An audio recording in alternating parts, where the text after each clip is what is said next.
des camarades étaient arrêtés, la liberté syndicale étant en danger, il fallait que le peuple, la masse laborieuse qui constitue le ministère de l'Éducation nationale et de l'alphabétisation se lève contre cette mesure-là. La paix dans l'école impacte directement et positivement la paix sur le plan national. Quand l'école est calme, tout va pour le mieux. C'est pourquoi nous demandons chaque fois à notre ministère de privilégier le dialogue. Advienne que pourra, la prime là, on va la voir. En Côte d'Ivoire, les tensions au sein de l'éducation nationale ne semblent pas connaître un épilogue. Moins de 2 mois après un mouvement des enseignants lié à des revendications salariales et sociales, le système était à nouveau paralysé par un autre débraillage.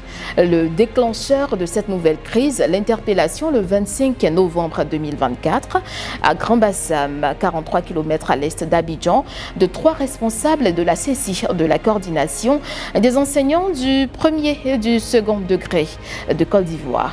L'histoire à ce jour reste un secret de polichinelle. C'est donc pour marquer leur protestation et soutien que certains enseignants ont décidé de fermer les établissements scolaires jusqu'à ce que leurs revendications soient satisfaites. Mesdames et messieurs, merci d'être sur Alerte Info. Bienvenue et installez-vous bien. On commence tout de suite.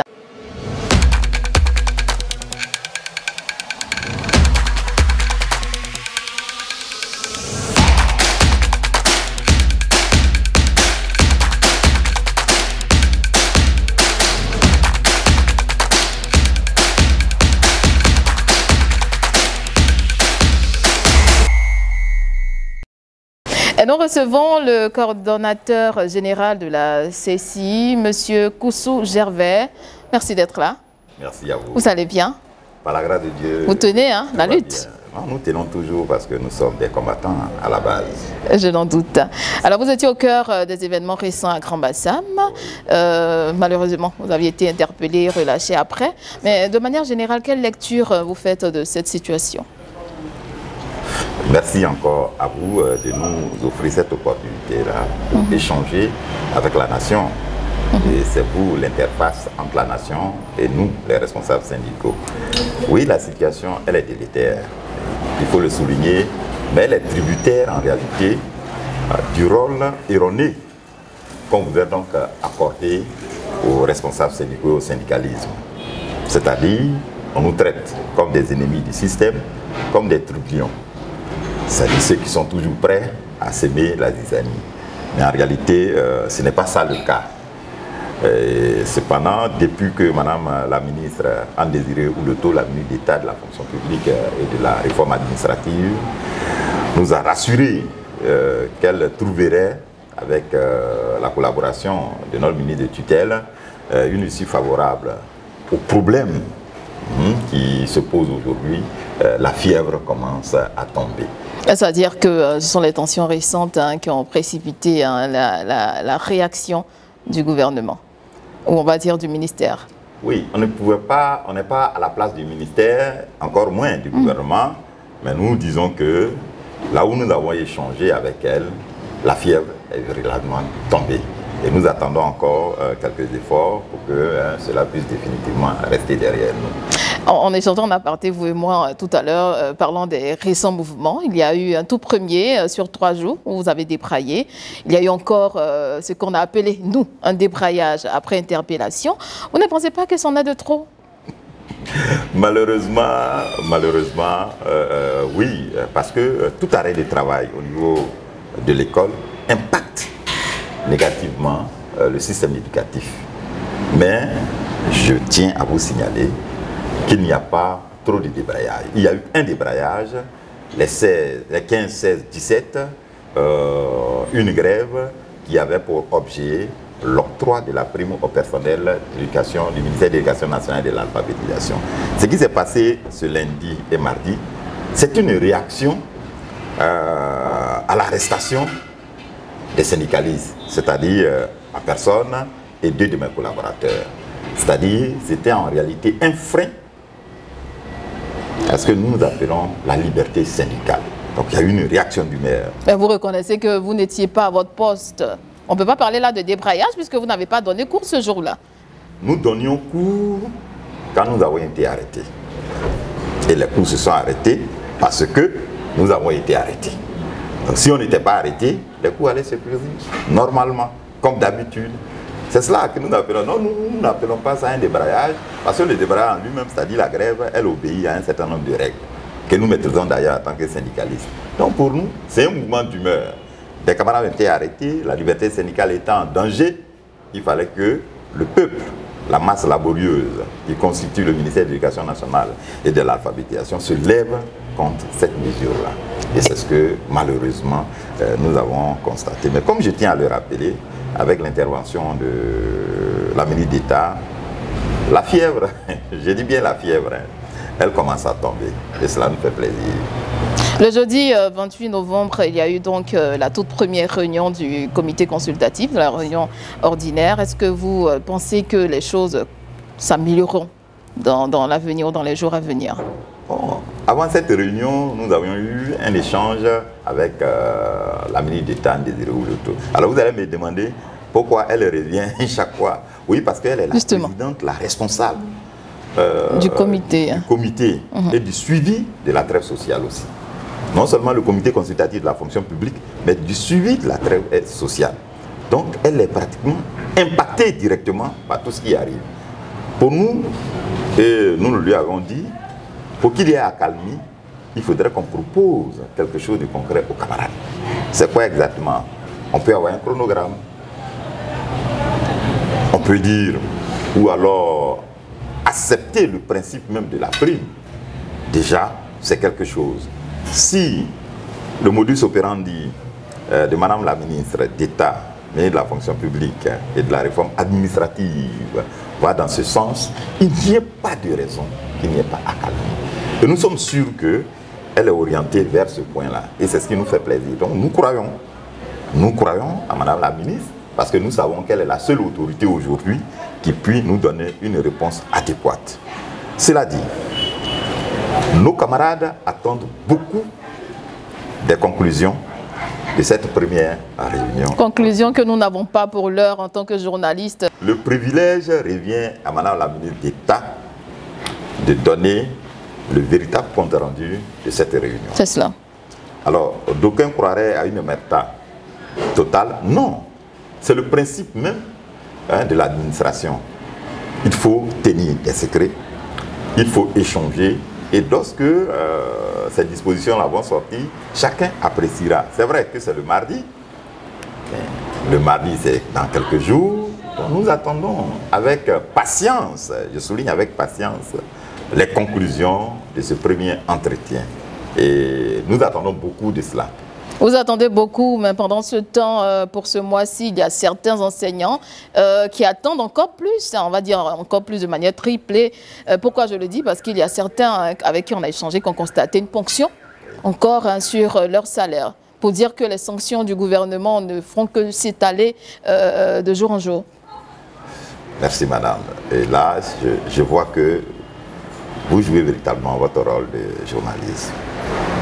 En réalité, depuis ce mouvement du 15, 16, 17 octobre 2024, les sanctions, les représailles ne font que s'abattre sur nos camarades. C'était 26 camarades qui ont vu leur salaire suspendu pour le mois d'octobre. 26 camarades.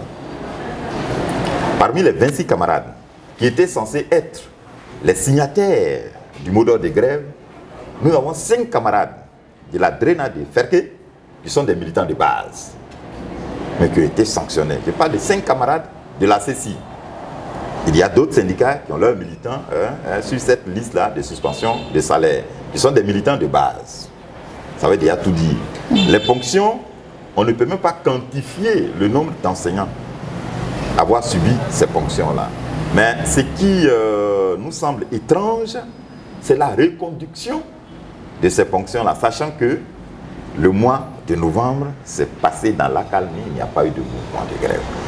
En tout état de cause, nous ne commentons pas les décisions prises par l'État de Côte d'Ivoire quant aux sanctions et aux représailles.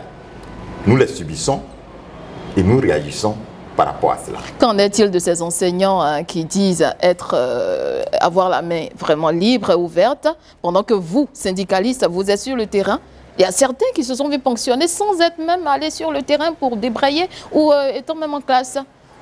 Alors, c'est ce que nous déplorons, nous décrions, parce qu'en réalité, c'est injuste. Des camarades étaient même en congé de maternité, ils se sont vus fonctionner. Des camarades qui n'ont pas réagi au mot d'ordre de grève, en réalité, moi je ne les défends pas, je défends ceux qui ont suivi le mot d'ordre de grève. Parce qu'en réalité, quand on parle de primes, on parle de l'ensemble des enseignants et de l'ensemble des personnels du ministère de l'Éducation nationale et de l'alphabétisation.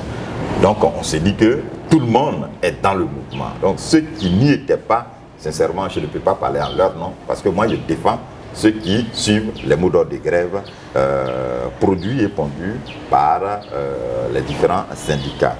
Mais continuons dans cette lignée de sanctions. Il y a eu aussi les mutations. Les mutations que vous avez trouvées abusives, vous avez jugées abusives. Et injustes. Et je vous explique pourquoi.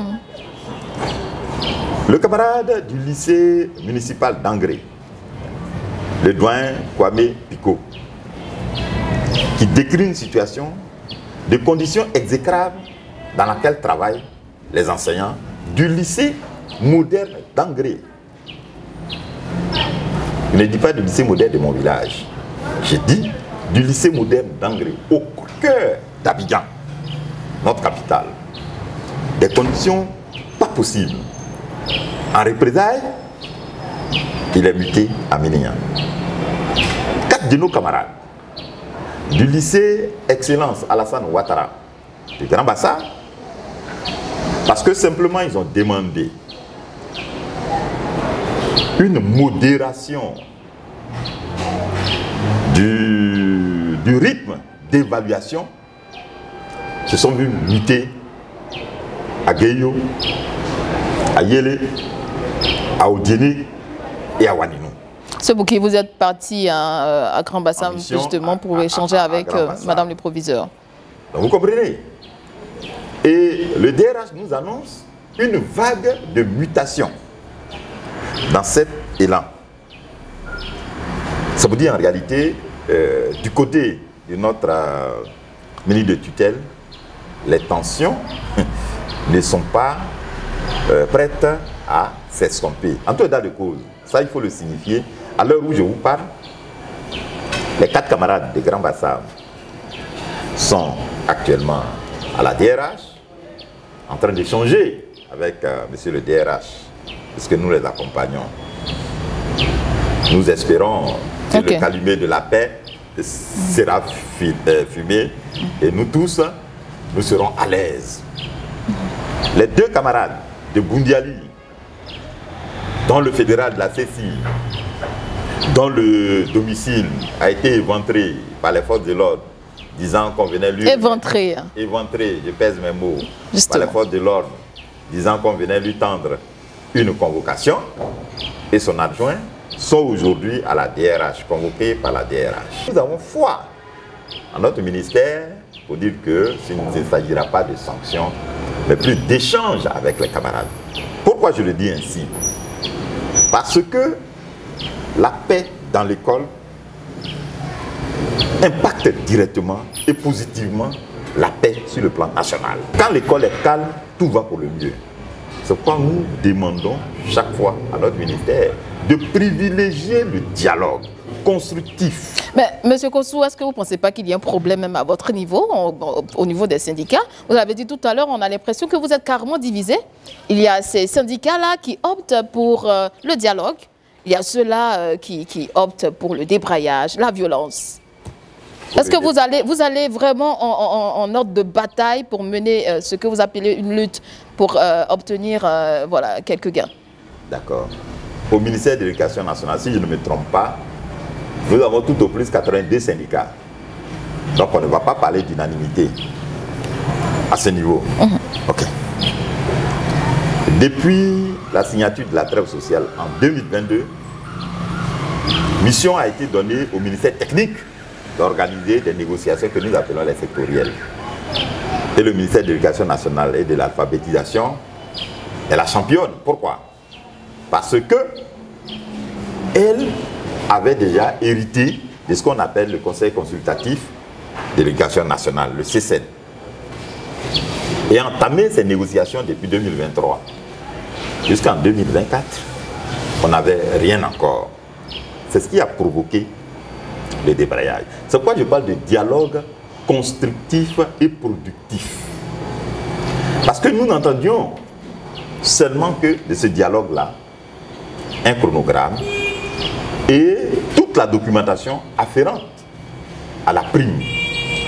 C'est ce qu'on n'a pas eu et c'est ce qui a provoqué le débrayage. Alors, s'il y a d'autres qui disent qu'il faut continuer avec le dialogue, nous applaudissons des 4 membres. Mais ce débrayage-là a abouti à la documentation rapide de nos revendications, à l'atelier que nous avons demandé depuis des lustres, l'atelier de Grand Bassam, pour qu'on puisse réfléchir sur la faisabilité de l'octroi de la prime, à la naissance du comité consultatif de la fonction publique. Loin de moi de vous prêter les mots, mais est-ce que vous voulez dire autrement que ceux-là qui ont privilégié dès le départ le dialogue n'ont pas permis à une accélération des réactions du ministère? Nous étions tous dans le dialogue et Justement. nous sommes toujours dans le dialogue. Celui qui est en train de vous parler est l'un des rapporteurs des sectoriels. Mais à côté quand même, il y a une petite force qui a été utilisée. Oui, parce que nos camarades sur le terrain, c'est patiente. Les camarades sur le terrain, nous sommes les mandataires. Les camarades nous disent, allez faire ça. Vous ne le faites pas, mais c'est eux qui vont vous élire. Donc en réalité, nous ne parlons pas, je ne parle pas au nom de Koussou Tepi Gervais, qui n'est qu'un simple inspecteur principal d'espagnol.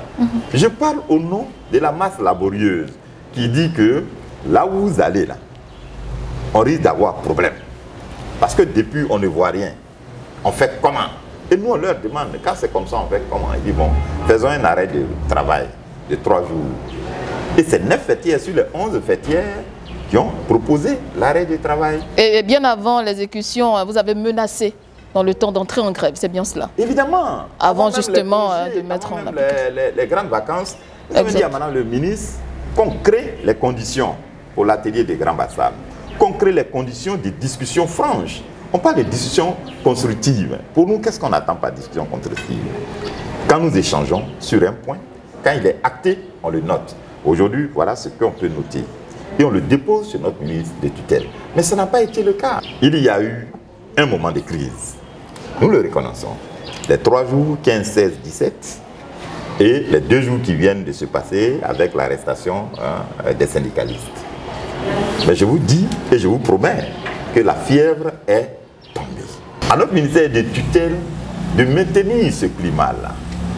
La fièvre est en train de tomber. C'est-à-dire le corps est en train de retrouver sa vigueur. Si vous dites l'école en train de retrouver sa vigueur, la fièvre en train de tomber, c'est dire que dans les jours à venir, vous aurez gain de cause, parlant des primes, également de la restauration, des ponctions appliquées. Même depuis 2019, vous étiez en train d'en parler parce que vous militez pour ça. Est-ce que ces enseignants lambda peuvent avoir espoir que tout se fera pour le mieux, tout sera rétabli? Pourquoi j'ai espoir? Parce que la ministre qui s'occupe de tous les fonctionnaires de Côte d'Ivoire, c'est la ministre d'État, ministre de la fonction publique et de la réforme administrative. Elle nous rassure qu'elle va faire son effort, ses efforts, pour que cette fièvre-là tombe. Ah mais nous, on lui fait confiance. Si on ne lui fait pas confiance, bon, faut parler comme les enfants, on va faire confiance à qui? Terre à terre. Non, c'est elle, la marraine de tous ces fonctionnaires-là. Merci bien, Monsieur Koussou Gervais. Oui, avant de clore mon propos, je voudrais très sincèrement remercier des personnalités et des syndicalistes. Notre ministre d'État, ministre de la fonction publique, qui s'est impliqué pleinement dans la résolution de cette crise qui allait impacter négativement le déroulement des cours au niveau de l'école ivoirienne. Elle a su trouver les mots justes, elle a su agir comme elle a fait, et nous avons eu un dénouement heureux. Aujourd'hui, nous sommes libres. Au nom des camarades, je lui dis merci. Je voudrais saluer aussi Monsieur le Président du Conseil régional, du Sud Comoé, Dr Aka Awele, qui par le biais de son conseiller était à nos côtés pendant tout ce temps que nous avons passé à Bassam. C'est vrai que ce n'était pas une partie de loisir. Une interpellation est une interpellation. Comme on le dit, il n'y a pas de prison dorée. Nous n'étions pas en prison, certes, mais nous étions en privation de liberté. Donc, cette autorité-là s'est tenue à nos côtés. Et a aussi facilité, selon ses moyens, à ce que nous soyons aujourd'hui de retour dans nos familles. Je voudrais saluer la CSE, qui est la centrale syndicale Espoir, qui, à son niveau, a aussi lutté pour qu'on puisse être là. Les camarades de l'ISMENA, notre fêtière de lutte, qui n'a cessé d'être à nos côtés pendant ces moments difficiles. Notre fêtière elle-même, qui est la FEFERCI, dirigée par le camarade Zondé Stéphane, qui a pratiquement dormi avec nous, on l'appelle le co-détenu, parce qu'il était du début jusqu'à la fin. Tous les camarades de Grand Bassam, qui comme un seul homme, comme un seul syndicat, et c'est pourquoi nous en appelons toujours à l'unité syndicale. Nous avons été fiers parce que nous n'avons pas fait de différence entre tel ou tel syndicat. Les camarades sont restés avec nous jusqu'à ce que nous-mêmes nous leur demandions de rentrer chez eux, parce que nous allons rentrer chez nous au commissariat de police. C'était là notre domicile. Aux camarades de la CECI, au bureau exécutif national, au coordinateur général adjoint 1, docteur camarade Kwadio Richard, qui demande de mettre, assurer l'intérim dans cette situation de crise au niveau de la CECI. Nous disons merci et nous sommes fiers de lui. Au bureau national, nous saluons tous les camarades. À nos fédéraux, on les appelle les acteurs de crise. Ils ont joué leur rôle. Les cordeaux ont joué leur rôle. L'ensemble des syndicalistes de Côte d'Ivoire a fait front pour que soit rétablie la liberté syndicale en Côte d'Ivoire. C'est pourquoi je leur dis merci. Mais surtout que ne perdons pas de vue notre objectif premier, qui est l'obtention de la prime. Advienne que pourra, la prime là, on va l'avoir. Merci bien, Monsieur Koussou Gervais, coordonnateur général de la CECI, de la coordination des enseignants du premier et du second degré de Côte d'Ivoire. Ouais, merci d'avoir accepté notre invitation. Merci beaucoup. Merci à vous, chers internautes, de nous avoir suivis. Likez, partagez, abonnez-vous. Activez la cloche de notification. C'est avec ce beau temps ensoleillé dans le jardin d'Alerte Info que je vous dis à très bientôt. Portez-vous bien.